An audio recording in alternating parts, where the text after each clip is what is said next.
कैसे 23 साल के लड़के ने पूरे ब्रिटिश साम्राज्य को हिला करके रख दिया। जी हाँ दोस्तों, उस लड़के का नाम है वीर भगत सिंह। वीर भगत सिंह का नाम सुनते ही हर एक हिंदुस्तानी का सीना गर्व से चौड़ा हो जाता है। भगत सिंह चर्चा में जब आए जब उन्होंने चंद्रशेखर आजाद के साथ मिलकर के बर्नी सेंटर की हत्या कर दी। उन्होंने उसी साल पार्लियामेंट में बम फोड़ दिया और उसको ये चेतावनी दे दी कि अंग्रेजों जाग जाओ, भारत अब जाग चुका है। He's a dangerous man. Arrest him immediately. इस वीडियो में हम उनकी बढ़ती उम्र के साथ जो जो घटनाकांड हुए उस सब के बारे में जानेंगे। भगत सिंह का जन्म 28 सितंबर 1907 में पश्चिम पंजाब के बंगा नामक गांव में हुआ था, जो कि अब पाकिस्तान में है। इनके पापा का नाम सरदार किशन सिंह और माता विद्यावती थी और इनके पापा और चाचा क्रांतिकारी आंदोलनों से जुड़े हुए थे, तो उनका इनके जीवन पर भी प्रभाव पड़ा।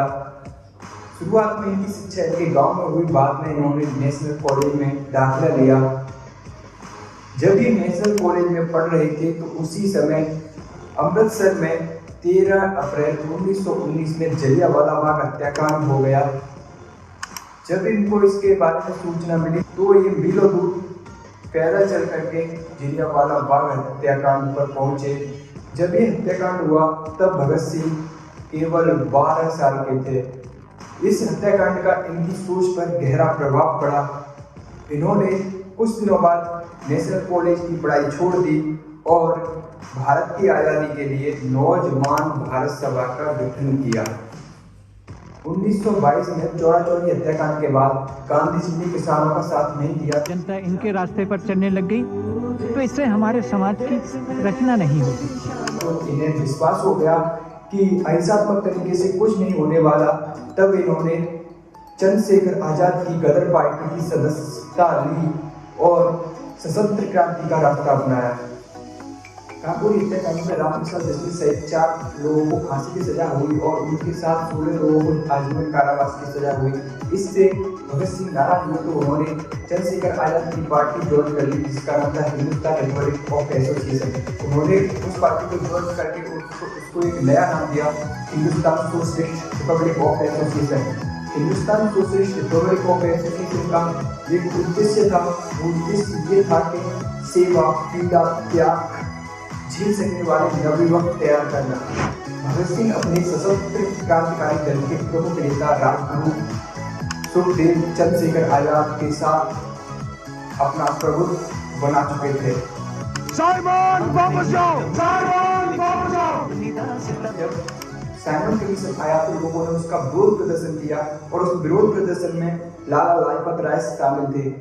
इस विरोध प्रदर्शन को रोकने के लिए बर्नी सैंडर्स ने और लाठीचार्ज का ऑर्डर दे दिया, जिसमें लाला लाजपत राय बुरी तरह से घायल हो गए। उनकी कुछ दिनों बाद मृत्यु हो गई।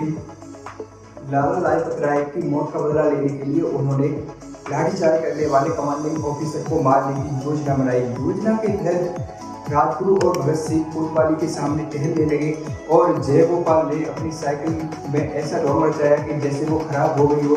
उधर चंद्रशेखर आजाद DAV कॉलेज में उनके रक्षक के तौर पर तैनात हो गए।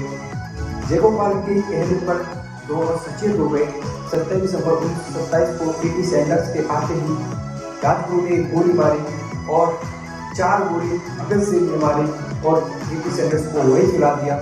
जब ये गोली मारकर भाग रहे थे तो भारतीय सिपाही चरण सिंह के पीछे दौड़ा, लेकिन जब चंद्रशेखर आजाद ने उसे रोका, मना किया, लेकिन वो नहीं माना तो चंद्रशेखर आजाद ने उसमें गोली मार दी और वो भी वही खत्म हो गया। इस तरह इन्होंने लाला लाजपत राय की मौत का बदला ले लिया। इनका दल चाहता था कि मजदूर विरोधी नीतियों का संसद में पारित न होने देना। इसके लिए उन्होंने असेंबली में बम फेंकने की योजना बनाई। योजना के तहत वो चाहते थे कि उनकी बात अंग्रेजों के पास तक पहुंच जाए कि हिंदुस्तान अब जाग चुका है और किसी को नुकसान भी ना हो। इसके लिए भगत सिंह और बटुकेश्वर दत्त को चुना गया। उन्होंने बम को ले जा करके असेंबली में एक खाली स्थान पर बम को फोड़ दिया और खुद की गिरफ्तारी दे दी। बम के फूटते ही उन्होंने इनकलाब जिंदाबाद के नारे लगाए और साथ में लाए पर्चों को ऊपर उछाल दिया। अरेस्ट होने के बाद भगत सिंह 2 साल तक जेल में रहे। इस दौरान उन्होंने बहुत सी किताबें पढ़ी और कुछ लेख लिखे भी। इनमें से एक बहुत फेमस है उनका, मैं नास्तिक क्यों हूँ। उन्होंने इस दौरान भूख हड़ताल की क्योंकि कैदियों के साथ जेल में अन्याय हो रहा था। इसके लिए उन्होंने भूख हड़ताल की। इसमें उनके एक साथी यतीन्द्र दास नाथ की भूख हड़ताल से मौत हो गई। 23 मार्च सन 1931 को भगत सिंह और उनके 2 अन्य साथी राजगुरु और सुखदेव को फांसी दे दी गई। जब वो फांसी के लिए जा रहे थे तो तीनों मस्ती में गा रहे थे, बसंती चोला माए रंग दे। अंग्रेजों ने फांसी देने के बाद कहीं कोई और आंदोलन न भड़क पड़े, इसके कारण उन्होंने उनके शरीर के टुकड़े टुकड़े कर दिए और उन टुकड़ों को सतलज नदी में फेंक दिया। जब गांव वालों को पता पड़ा तो उन्होंने उन टुकड़ों को एकत्रित किया और उनका विधिवत दाह संस्कार किया।